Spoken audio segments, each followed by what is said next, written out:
A little bit of Bible background, getting me back on solid ground-ish. So the first reading comes from the book of Genesis, the first book in the Bible. And the fascinating thing, I think, well, one of them, about Genesis 12:1, my seminary professors all said, this is where you start getting your feet on more solid ground in the Bible. Everything up to Genesis 12 is prehistory. And we're really safe using words like myth and poetry in Genesis 1 through 11. Not that they're just fairy tales, and myth meaning, oh, we don't need to pay attention to it. The kind of myth that really informs our lives and mediates reality. But that's another sermon another time. In Genesis 12:1, Abram and Sarai, well before the transformational adventures that provoked their name change to Abraham and Sarah, set off from the land of Ur, U-R, in southern Babylon, which is now the marshy area of southern Iraq. They leave behind much of their family and they begin a trek north and then west, following mostly a well-worn caravan trail. It was a journey of about 1,600 miles and many, many, many stories and adventures and misadventures before they eventually settled in Canaan. Matthew 4:17 through 22 takes place just before Jesus' Sermon on the Mount. He had been spending a lot of time on the northwestern shore of the Sea of Galilee, where this story today takes place. And what was going on the northwestern shore of the Sea of Galilee in those years was that the fishing industry was being taken over by the government. Local fishermen were being pushed out. They were in terrible straits. And I suspect Jesus had been doing some community organizing. To me, that makes it a little less mysterious, but more plausible and thus more powerful, that when he called on 4 fishermen to drop their nets, leave their boats, and follow, they did. Now, we have really exciting guest preachers today. And the reason I asked them today was twofold. One was I was down at the annual meeting in Eugene for 2 days, and I've finally gotten old enough and smart enough to know I shouldn't come back and try to preach the day after that. But more than that, a really cool thing is happening in October at the Reeser Performing Arts Center. On October 22nd and 23rd, the Oregon Repertory Singers will be presenting the Portland premiere of a piece called Path of Miracles by British composer Joby Talbot. And this work is commonly referred to as one of the most inspiring and beautiful choral works of the 21st century. It was composed in 2005. It's an hour long. It's set for a 16-piece a cappella choir and takes the listener on a musical journey down the Camino de Santiago in Spain, one of the world's most powerful pilgrimage sites. And when I saw that, I remembered Jody and Emily Harper did the Camino de Santiago pilgrimage 8 years ago. And I don't think we ever have heard them talk about it in church in any setting. And that means we're about 8 years overdue. So 8 years ago, you can read a lot about this on the back of the bulletin, but they embarked on their pilgrimage on foot. And shortly after they completed their journey, they moved to Oregon and found our church. They currently live in a rural co-housing community in Forest Grove with their daughter Berkeley and how many chickens? 25 chickens, not in the house, but 25 chickens. They love going on family walks, and this is my favorite part. As Berkeley says, they love to give the earth a back scratch. So with that, Jody and Emily Harper, come tell us about the Camino.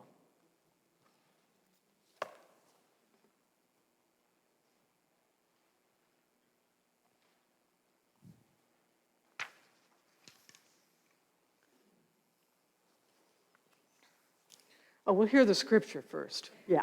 I'm going to do the scripture first. Okay. Yeah. Now the Lord said to Abram, "Go from your country and from your relatives and from your father's house to the land which I will show you. and from Matthew.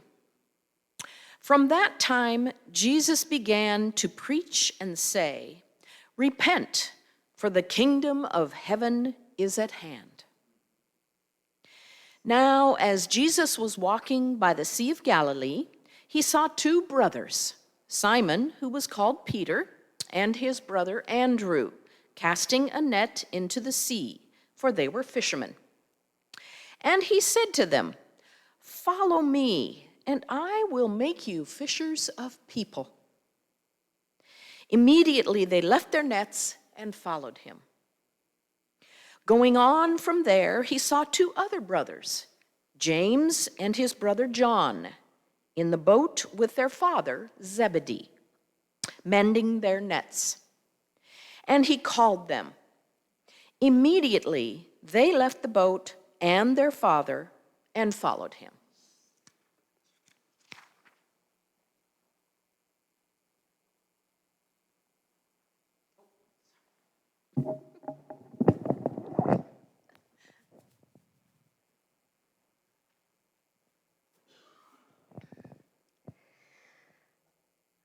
Blessed are you, pilgrim, if on the way you gift yourself with time, without rushing, to honor the image in your heart. The moment we heard about it, we knew we had to. Maybe you've had a moment like that, like the moment the disciples had, the moment Abraham had, the stop what you're doing, turn around, and make a change moment. We were a few years out of graduate school in our late 20s, and were lured into very responsible and logical jobs.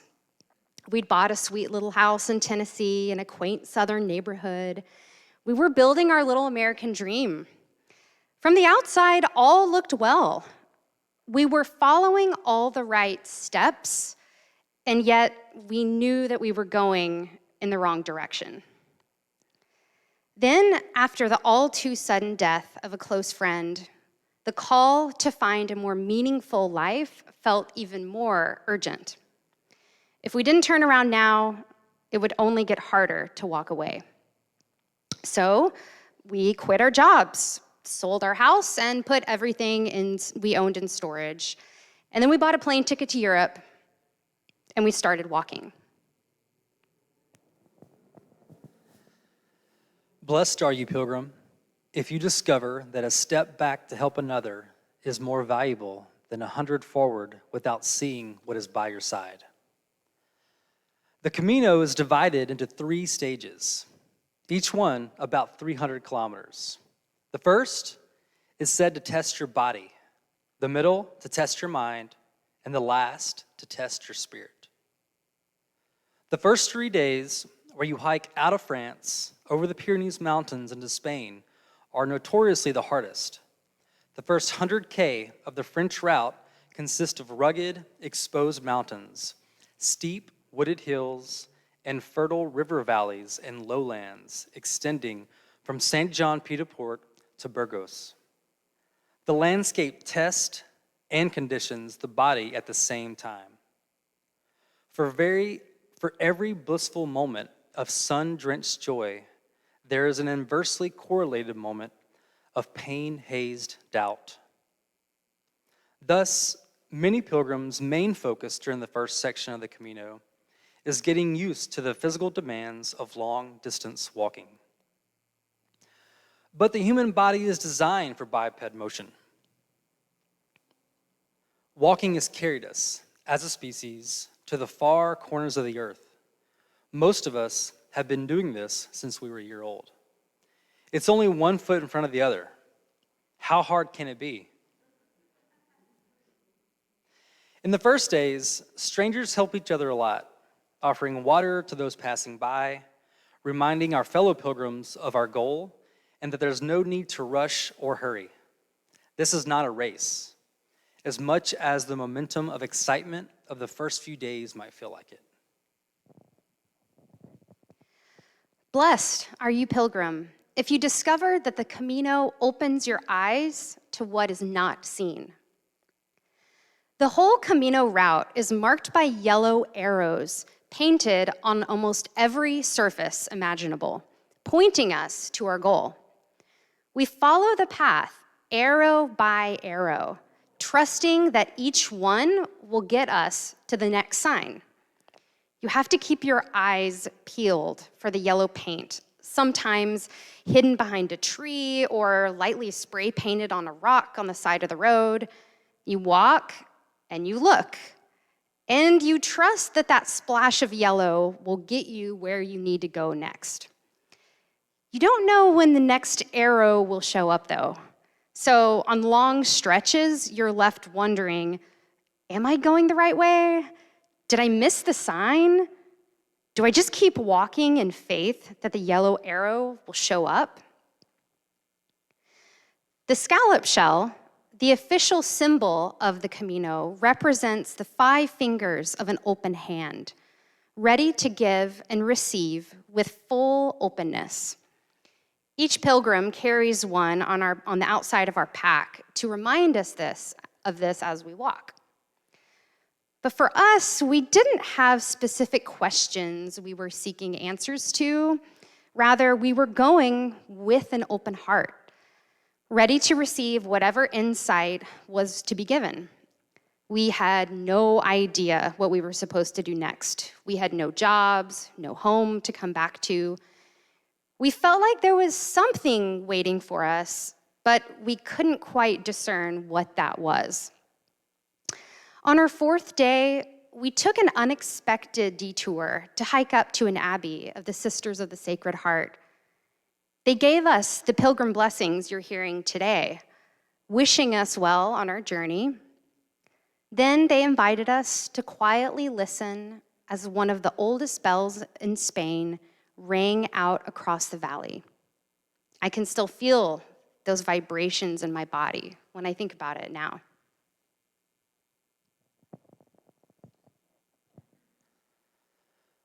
Blessed are you, pilgrim, if your knapsack is emptying the things and your heart does not know where to hang up so many emotions. The Camino makes you simpler because the lighter the backpack, the less strain on your back, and the more you will experience how little you need to be alive. We carried all we needed. After those first 4 days, we quickly shed much that we didn't. Clothes for the day, basic supplies, a light sleep sack, and enough water to get us to the next stop. Our gear becomes an extension of our moving bodies. Our poles double our legs and move naturally in sync with each step. Every pocket and pouch of our packs are memorized by touch as we prepare them each morning in the darkness before dawn. We know the exact weight balance of our bags and feel when something is missing or added. We couldn't do it without them.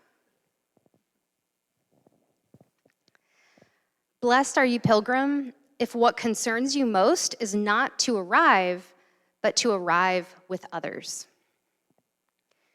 We meet friends along the way, strangers you would walk with for a few hours, hearing their life stories like little trail movies. Then we'd never see them again. Many people were walking as a spiritual practice, many as an inexpensive way to tour, and a few wanderers just unsure of what was next. We remember so many of these pilgrims. The 2 best friend doctors from New York who couldn't believe that we'd quit our jobs with no plan. The Dutch college student who started walking from his home in Amsterdam, already several months into his journey when we met him. The Russian Anastasia, who was walking for the 2nd time and still looking for answers. The Jesuit priest from Malta on his sabbatical, who reminded us that no one needs permission to offer love. We all have the right to bestow blessings, and perhaps it's our primary duty. Mateos from Lithuania, who we met the first day on our trip, lost touch the whole route, then miraculously found each other randomly 6 weeks later on our very last day. The Italian woman who'd spent 6 years trying to complete the Camino in 1-week intervals, who was hoping to finally complete it this time. The man who lost his wife and daughter and was walking back and forth across the Camino because it was all that he could do.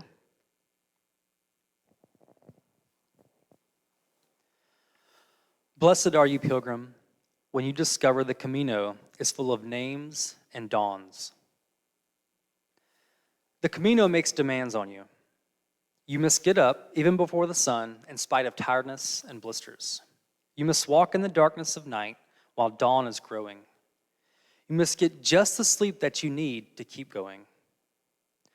Pilgrims sleep in special hostels or churches called albergues. You sleep in bunk beds, sometimes 3 stories high, crammed together, and you have to be gone by the next morning.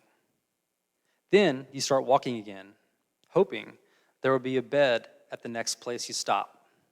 Spoiler, sometimes there isn't. Once we've found our accommodation, pilgrim chores come next. Hand wash and pin up our own worn clothes to dry in the sun, shower, find lunch, gather supplies for pending meals, tend to our aching feet, usually by dipping them in the icing waters of whichever river is close by. The host provides you a modest pilgrim meal of tuna or chicken, bread, and of course, a bottle of table wine. You sit around the communal table with other pilgrims, swapping stories in various languages. As we were heading to sleep at one albergue, the host told us, "Do not get up until you hear the music." A mysterious order that felt different than other places we'd stayed. Usually you're encouraged to pack up and leave as early as you could. We woke at dawn to quiet yet piercing music, Ave Maria, playing throughout the hostel. All us pilgrims laid awake, still and quiet in our bunks, almost holding our breaths, letting the music wash over us, blessing us before we could continue on our way. Blessed are you, pilgrim, if you discover the Camino holds a lot of silence, the silence of meeting with God who's waiting for you. The middle section of the Camino, or the Meseta, is a vast, treeless expanse, a stretch that's sparsely habitated. On the Meseta, one battles not only long distances between villages and extreme summer heat, but also a lot of loneliness, boredom, uncertainty, and the 100 other emotions that inhabit the human psyche. There's an abundance of space and solitude, and it can really mess with your head. There's a saying that the landscape of the Meseta is not found in the land, but in the sky. The Meseta inspired such characters as Don Quixote and the mystics Saint Teresa of Avila and Saint John of the Cross. So perhaps the Meseta can serve as our own memorable wilderness experience. As we exited the Meseta, we were invited to stay at a Benedictine monastery for as long as we needed for a silent retreat. Or mostly silent. What I expected to be an intense time of spiritual reflection turned out to be a great lesson in joy. In the evenings, we would huddle around the dinner table where I would delight in the monks' stories, intimate chats about pilgrims who've passed through, and their giggles. The monks' deep belly laughs still ring in my ears as I meditate on the role that humor plays in spirituality. Who knew the monks could tell the best jokes? We stayed for 3 days and then bid farewell to our hosts to finish the last section. Blessed are you, pilgrim, if you search for the one who is the way, the truth, and the life. The third and final section of the Camino takes you through the mysterious mountains of Galicia. The mountains beckon with its misty Celtic world of chestnut woods, stone walls, and bovine companions. Your body is now well accustomed to the strain of daily hike, and now your spirit is what often feels the heaviest. The body is finely tuned. The mind has emerged from its meseta pondering and become still. Now there is time to experience and to be fully aware of the surrounding beauty without bodily distraction or mental analysis. We have broken ourselves down, emptied our minds, and created a wealth of space within us. It is freedom and wonder all at once. While the terrain is challenging and visually stimulating, a sense of physical vitality, clarity of thought, and wholeness of heart permeates days and conversations. We have struggled with and been blessed by the journey. The destination is in sight. A swell of new people join in only its final section of the Camino. Pilgrims must hike at least 100 kilometers to get credit for walking. It's a convergence of so many new people. We find the crowds both energizing and disorienting. They are fresh-faced, just beginning their journey, when we've been going for over a month. It's a familiar, odd feeling, we, being so far along in our journey, watching others newly experience it for the first time. Our mileage gets higher and higher each day as we feel gravity pulling us to our goal. We wake up before the crowds, often before the sun, to have more quiet walks. It is probably where we have the most silence. As we climb towards the highest part of our journey at Cruz de Ferro, our world descends from the head to the heart, from thinking to feeling. We are invited to leave a treasure from home, laying down a burden we've been carrying. Blessed are you, pilgrim, when you discover that the authentic Camino begins when it's completed. We didn't know the exact way or day that we would arrive into Santiago. We had planned to really spread out our last days and really savor them.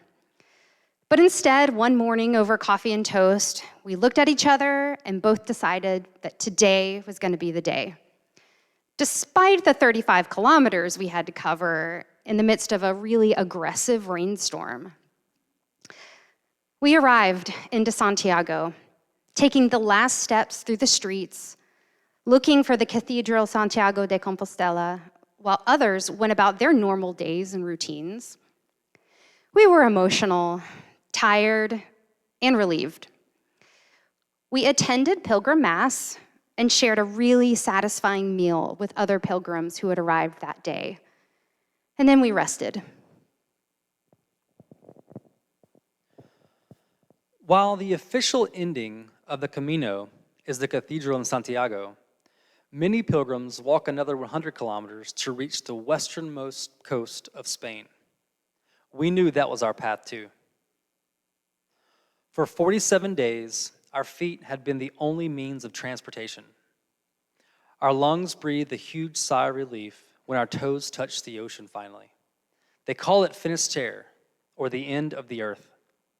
As we watched the sunset that night, it indeed felt like we'd reached the end of some supernatural land that we've been treading. Blessed are you, pilgrim, when you don't have words to give thanks for everything that surprises you at every twist and turn of the way. The journey makes you a pilgrim because the way to Santiago is not only a track to be walked in order to get somewhere, and nor is it a test to reach some reward. The Camino de Santiago is a parable and a reality all at once because it's done both within and outside of the specific time frame that it takes to walk each stage. So while our quest was coming to an end, we had no idea that another one was beginning. A new pilgrimage was being born inside of me, and a new pilgrim was growing along with it.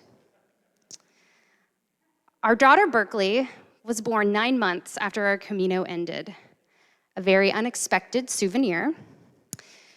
We returned to real life and began putting our lives back together in Oregon, of all places. Jobs, homes, health insurance, stability. It felt especially hard to start over. And we often wondered, what have we done? That feeling of taking a risk, but not yet seeing any reward. But then we remember all the lessons and memories of the Camino. Meeting helpers along the way, humor, patience, trust. The pilgrimage of parenting and of all humanhood requires us just to take one step at a time, following the path of our ancestors before us, trusting the signs to appear just when we need them. They assure us that we're moving in the right direction. Blessed are you, pilgrim, if you just keep walking.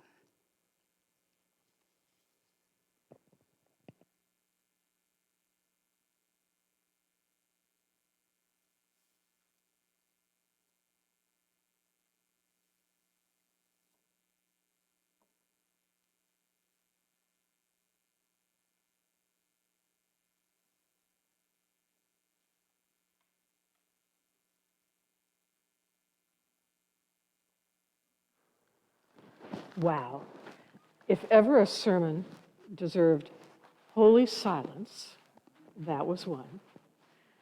How about holy silence followed by terrifically appreciative applause?